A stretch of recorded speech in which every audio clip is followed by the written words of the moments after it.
Hello అండి, welcome to Janvi's kitchen. ఈరోజు మనం చాలా సింపుల్ గా టేస్టీగా టమాటో రైస్ ఎలా చేద్దామో చూద్దాము.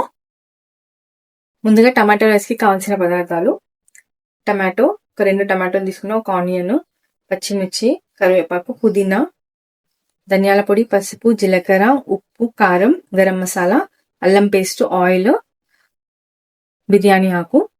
టమాటోస్ ఇట్లా సన్నగా కట్ చేసుకోవాలండి, పొడుగుగా సన్నగా కట్ చేసుకోవాలి. ఆనియన్ కూడా అలాగే కట్ చేసుకోవాలి. ఇప్పుడు ఎలా చేద్దామో చూద్దాం. ముందుగా స్టవ్ వెలిగించి ఒక ప్యాన్ పెట్టుకుందాం. దాంట్లో ఒక 3 to 4 టేబుల్ స్పూన్ ఆయిల్ వేసుకుందాం. ఆయిల్ కొంచెం వేడెక్కిన తర్వాత బగారాకు,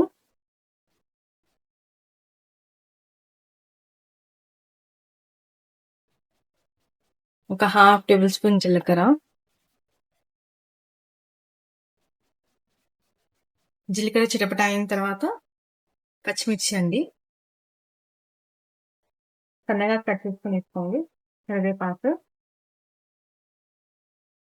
కొంచెం పుదీనా, తర్వాత ఇప్పుడు ఆనియన్ వేసుకుందాం.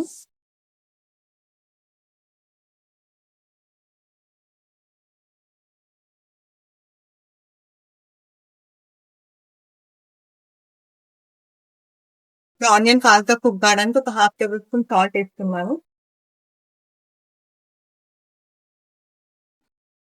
1/2 టేబుల్ స్పూన్ ఉప్పు వేసుకొని బాగా కలిపేద్దాము. ఒక 2 నిమిషాలు ఉడికిద్దామండి. ఆనియన్ కొంచెం సాఫ్ట్ గా ఉడికేంత వరకు. సాల్ట్ 1/4 టేబుల్ స్పూన్ పసుపు వేసుకుందాం. 1 టేబుల్ స్పూన్ అల్లం పేస్ట్ వేసి ఇదంతా బాగా కలిపేస్తున్నాం. పచ్చివాసన పోయేంత వరకు ఫ్రై చేద్దామండి అల్లం పేస్ట్.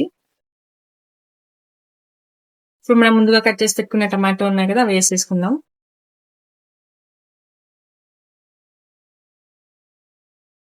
ఇంకా బాగా కలిపేసేసి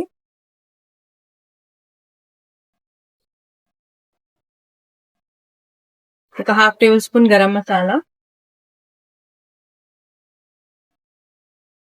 ఒక 1/2 టేబుల్ స్పూన్ గరం మసాలా ఇదంతా కలిపేసి ఒక 5 మినిట్స్ మూత పెట్టి సిమ్ లో కుక్ చేసుకుందామండి. 5 మినిట్స్ తర్వాత చూడండి కొంచెం ఉడికింది. ఇప్పుడు దీంట్లో ఒక టేబుల్ స్పూన్ కారం వేసుకుందాం. మనం కారం వేసి కలిపేసుకుందాము.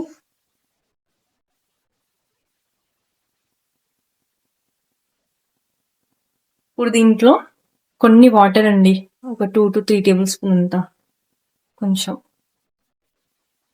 వాటర్ వేసి కలిపేసి ఇంకొక 10 మినిట్స్ కుక్ చేసుకుందామండి. అంటే టమాటో సాఫ్ట్ అయ్యేంత వరకు 10 మినిట్స్ లోపే మూత పెట్టేసుకుందాం.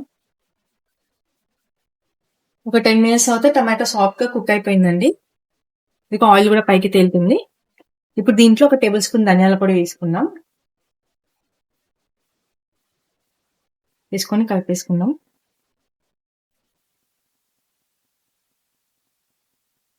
బాగా కలుపుకున్న తర్వాత ముందుగానే మనం బాయిల్ చేసుకున్న రైస్ దీంట్లో వేసేద్దామండి.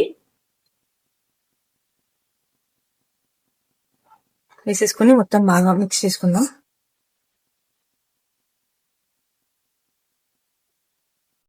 ఇలా బాగా కలిపేసుకున్నామండి. అంతే అండి, ఎంతో సింపుల్ గా టేస్టీగా ఉండే టమాటో రైస్ రెడీ అయిపోయింది. జస్ట్ 15 మినిట్స్ లో మనం దీన్ని ప్రిపేర్ చేసుకోవచ్చు. ఇది లంచ్ బాక్స్ లోకి చాలా బాగుంటుంది అండ్ ఈజీగా కూడా అయిపోతుంది. ఇప్పుడు ఫైనల్ గా దీన్ని కొత్తిమీరతో గార్నిష్ చేసుకుంటే సరిపోతుందండి. మీకు కనుక వీడియో నచ్చినట్టయితే మన వీడియోని లైక్ అండ్ షేర్ చేయండి. అలాగే మన ఛానల్ సబ్స్క్రైబ్ చేసుకోండి. Thank you for watching.